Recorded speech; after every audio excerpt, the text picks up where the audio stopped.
You know that person who still lives in the same house they bought 20 years ago? The kitchen counters are the exact same ones they moved in with when the kids were small. The front door has that specific creak they've heard 10,000 times.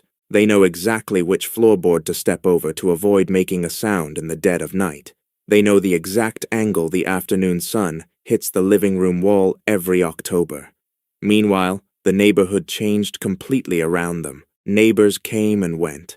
Massive new builds went up down the street. Everyone else seemed to be constantly moving up, upgrading, refinancing, scaling. But they stayed, not because they couldn't leave, but because something in them looked at the modern upgrade cycle and asked the one question most people are too afraid to ask. What exactly am I upgrading to?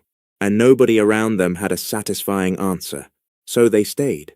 And while they stayed, something happened that the people who left are only now beginning to understand, because refusing to upgrade your house for 20 years says something much deeper about the person inside. Let's start with what modern culture decided about people who don't move. The housing upgrade narrative is everywhere. The starter home, then the family home, then the forever home.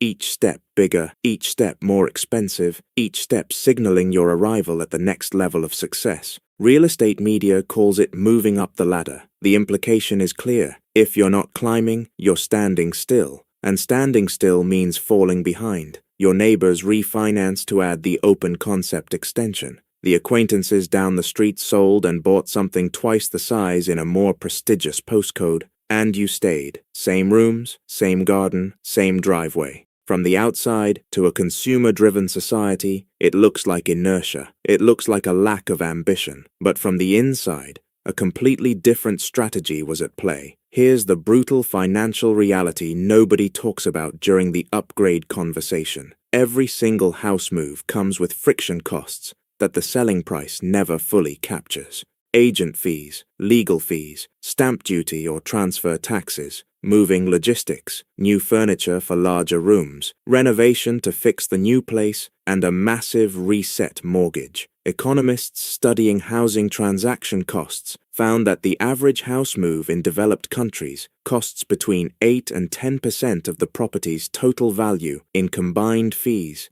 and hidden expenses. On a $400,000 home, that is $32,000 to $40,000 completely wiped out before you've spent a single night in the new bed. Every upgrade resets that clock. Every move burns that capital. The person who stayed in the same house for 20 years didn't pay that tax once. They didn't pay it twice. They didn't pay it at all. That money stayed in their pocket. It paid down the principal on the loan they already had. It went into investments that quietly compounded in the background for 2 decades, while their neighbors were celebrating a beautiful new quartz countertop with a fresh 30-year debt sentence.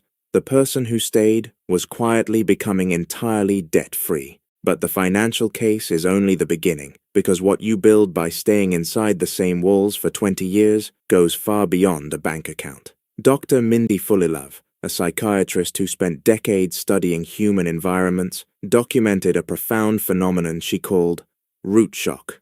It's the traumatic stress response that occurs when a person's familiar environment is disrupted or severed. Her research proved something the housing market ignores. The human nervous system doesn't just occupy a house, it calibrates to it. The particular ambient sounds of your neighborhood at 3 a.m., the way the morning light hits the kitchen table while you drink coffee, the specific temperature of the hallway in the dead of winter, the shifting colors of the backyard trees through every changing season for 20 years. These are not trivial layout details. They are the environmental anchors around which a stable human nervous system organizes itself. People who refuse to upgrade aren't just saving money, they are protecting their psychological bandwidth. They are maintaining a deep environmental predictability that produces lower cortisol levels, better sleep patterns, and lower baseline anxiety. They possess a nervous system that knows exactly where it is in the world, in a society that increasingly refuses to offer that stability anywhere else. There's another layer to this. Dr. Robert Sampson, a sociologist at Harvard University, dedicated his career to studying community stability and neighborhood effects. His research uncovered that individuals who remain in the same locality long-term develop what he termed thick social ties. These are deep, high-trust relationships with neighbors built over decades, not months. The rare kind of relationships where a neighbor has a spare key to your front door, where they watched your toddlers become adults, where they pull into your driveway without being asked the moment something goes wrong. Those relationships cannot be manufactured in 2 years. They cannot be bought in 5. They require the compounding interest of ordinary, shared life over decades. The person who constantly upgraded to the bigger house in the trendier subdivision started over from zero every single time. New faces, new superficial greetings, a new community built from scratch. But the person who stayed built a fortress of social safety, a network of people who actually know them. If you've ever driven past a house you used to live in and felt that strange, heavy emotion you couldn't quite put into words, that sharp mix of recognition, nostalgia, and acute loss, then you already know what the person who stayed never had to experience. They never had to mourn their own past. They are still living inside it. Think about what 20 years in the exact same house does for a family. The legendary child psychologist Yuri Bronfenbrenner spent his life analyzing what specific environments produce the most emotionally resilient children. His data showed that environmental stability is one of the single most powerful predictors of positive child development. Not the square footage of the playroom, not the luxury of the zip code, the consistency of the space. Children who grow up in one unchanged house develop a profound sense of placement. They have a fixed geographic point in a chaotic world, a place that is home in the deepest, most permanent definition of the word, the house where everything happened, where their height milestones are still physically carved into the wooden pantry doorframe, where they knew every single creak in the floorboards, where they could navigate the layout in total pitch-black darkness, because their physical body had perfectly memorized the architecture.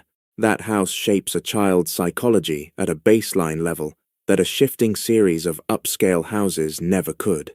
And then there is the ultimate milestone, the mortgage. The individual who bought a modest, sensible house 20 years ago and refused to play the upgrade game, who simply made their regular payments month after month, is either entirely mortgage-free right now or weeks away from it. Meanwhile, the person who upgraded twice in that exact same time frame is still 25 years away from paying off the massive, predatory loan they took on during their last move. Financial researcher Thomas Stanley spent decades compiling data on how ordinary people build true, generational wealth. His findings were stark, consistent, and largely ignored by consumer culture. The truly wealthy do not live in the maximum house they can afford. They live in modest homes they have owned for a very long time. They don't upgrade constantly. They don't perform wealth for their neighbors. They build it, quietly, logically, without any public performance, until the financial independence is undeniable. The person who never upgraded wasn't falling behind the neighborhood.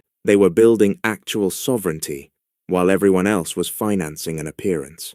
So, what does 20 years in the same house actually say about you? It says you make macro decisions based on utility and peace, rather than external validation. It says you understand the massive psychological division between a home and a status signal. It says you value the human relationships and memories trapped inside the walls, far more than the modern finish on the walls themselves. It says you are entirely comfortable enough with who you are, that you do not need a larger piece of real estate to prove your worth to strangers.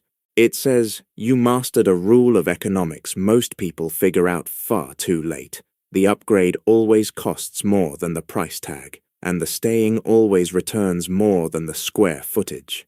Society looked at your unchanged address for 2 decades and assumed you failed to move up. What they completely missed was a person who was simply too busy building a real life to waste time performing progress. Your same kitchen held more genuine life than a dozen hollow forever homes combined. Your same garden grew a deep sense of belonging. Your same unchanged mortgage became the absolute smartest financial decision of your life. And your same neighbors became the authentic community that people in luxury subdivisions are desperately searching for. You didn't stay because you lacked the means to leave. You stayed because you were wise enough to recognize exactly what leaving would cost you, not just in dollars, in everything that money can never replace. And that level of clarity, quiet, consistent, and entirely detached from the need for external applause, says everything about who you are. Before you go, I want to ask you something. How many years have you lived in your current home? Tell me one thing about your current home that no bigger house could ever replace.